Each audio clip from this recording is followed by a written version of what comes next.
In fact, as we turn our attention specifically to the context of 1 Thessalonians 4, 15 through 17, it will become clear that even if there were a well-recognized technical meaning of apantesis that included even the slightest indication of which direction the parties took after the meeting, that technical meaning simply would not fit the context. Now, you understand my argument here. There is no technical meaning for this particular term, but even if there were, this wouldn't be a context where it would be found. In his article on Hellenistic formal receptions, Michael R. Crosby, by the way, who I've quoted already, and I should let you know that Crosby's article is, again, another one that got me going on really understanding the meaning of apantesis in this particular use here. Crosby has no sympathy whatsoever for dispensational pre-tribulationism.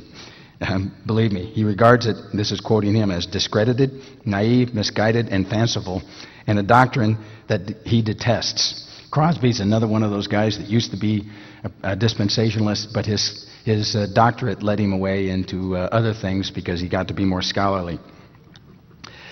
But I got to give him this, is that when he saw that Pedersen's suggestion was completely misguided, he, to his credit, he indicated that any interpretation of 1 Thessalonians 4:17, which suggests that apantesis has this technical meaning, was simply not tenable. So, again, using Crosby as a source, an individual that's debunking this view, he's not happy about his conclusion. You could really read that, too, if you ever read the article. He said, I'm not really happy about doing this. Well, we are, Michael. Thank you for publishing it. Crosby examines the features of the so-called Hellenistic formal receptions as these were identified by Pedersen in the article previously cited. Some of these features, again, are decrees to make elaborate preparations. Where do you see that? See anything like that in 1 Thessalonians? Any decrees? Preparations for wearing of festive clothing, garlands, and wreaths. No, we're not supposed to do that. I mean, that's specifically what we're not supposed to do.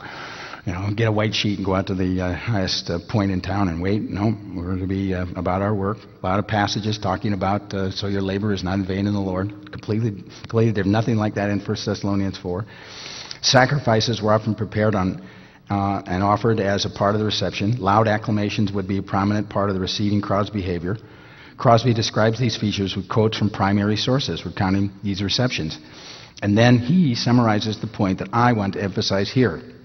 Quote, all of the main elements of Hellenistic receptions found in ancient papyri, inscriptions, and literature are missing from 1 Thessalonians 4, 15 through 17. And you're not keeping up with me, but that's okay. The context, again, do you get that? I mean, this is the whole point. If we're going to see these formal receptions in this particular context, we ought to see them, but we don't. In fact, just the opposite. The context in 1 Thessalonians describes an event that is sudden and unexpected. Certainly none of the elaborate preparations are indicated. The Thessalonians are not told to be prepared with special garments or garlands. It is not the Thessalonians who take the initiative for the meeting. It is not the Thessalonians who are making noise, but the shout, the voice of the archangel, and the trumpet of God. Crosby is dead on. There's no evidence of a formal reception in this context, so there is no way to determine the direction the parties take after the meeting based on such notions. Even if there were a technical meaning of apantesis, it would be, as noted earlier, a classic example of Carson's fallacy of, quote, false assumptions about a technical meaning, wherein interpreters see the technical meaning of the term where it clearly, and in the context here says clearly, it does not pertain. Got to tell you, when you're a professor, one of the things that you really don't look forward to is first-year Greek students using their lexicon. You know what I'm talking about? You ever been one of those sermons? Every single meaning in the book finds itself into the text just at that point, and that's the kind of thing that we need to, and that's exactly what's going on here with these great scholars. On the other hand, there are several features in the context which indicate that the direction the parties take after the meeting is not back into the city. For one thing, even Green, remember, who is an advocate of this technical meaning, even Green notes against his own view of apantesis that the term caught up, the term here is harparge samatha, from harpazo. Somebody said better say harpazo at this meeting, or I'm going to be disappointed. Means to take away someone by force or to catch away to a celestial place. To go on to suggest that no, quote, no other explanation is offered of the events after the meeting, as Green does, and to suggest that we assume the parties continued into the city, again on the technical meaning, basis of the technical meaning of apantesis, simply faulty interpretation. As Plavnik notes, Pedersen's explanation of apantesis does not fit the being snatched up, nor does it fit with the cloud motif in 1 Thessalonians 4 in the context. Quote, in Pedersen's interpretation, the people going up on a cloud is equivalent to the citizens going out in the city, which is rather strange. The term Abarge Samitha does not fit the picture of a group of excited celebrants who take the initiative to go out to greet the royal dignitary arriving. It does indicate a sudden, unexpected removal of the believers away from the earth. Furthermore, the meeting is left, well, literally up in the air, with only this to indicate what happens. What direction next? Quote, and so we shall always be with the Lord. One can hardly miss the allusion to another instance of cloudy removal from the earth. I am thinking of Acts chapter 1. In Acts 1:9, the ascension of the risen Christ, a cloud, perhaps the Shekinah, received him out of their sight. And in 1:11, the disciples are informed that he went to heaven. Admittedly, Paul does not specify that the destination is heaven, but he is explicit in 1 Thessalonians 4:17 that we shall always be with the Lord. And the Lord went to heaven. Paul Benware offers this summary. Clouds are also used figuratively in the Bible to refer to the presence and glory of God. It is best in this rapture passage to understand that the cloud is referring to the visible presence and glory of God.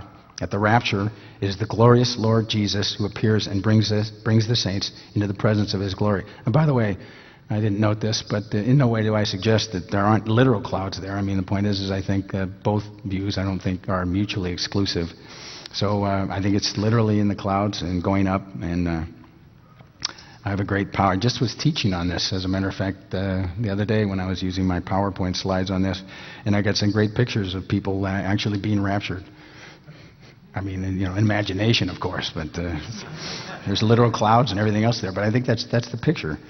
One other point needs to be made regarding the context. It must be obvious that Paul's main concern is to answer the question of the Thessalonians concerning the believers who have fallen asleep. They were concerned about those who had died, but they missed the promise of the blessed hope. Paul makes it clear in verse 14, no, they will not miss out, for God will bring with him those who have fallen asleep.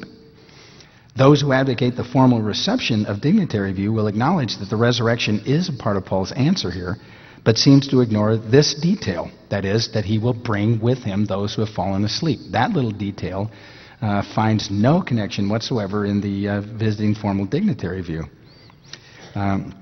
Yet again, the answer to the question concerning the destiny of those who have fallen asleep in the Lord is, in many ways, Paul's main reason for directing the Thessalonians to the truth of this prophetic event.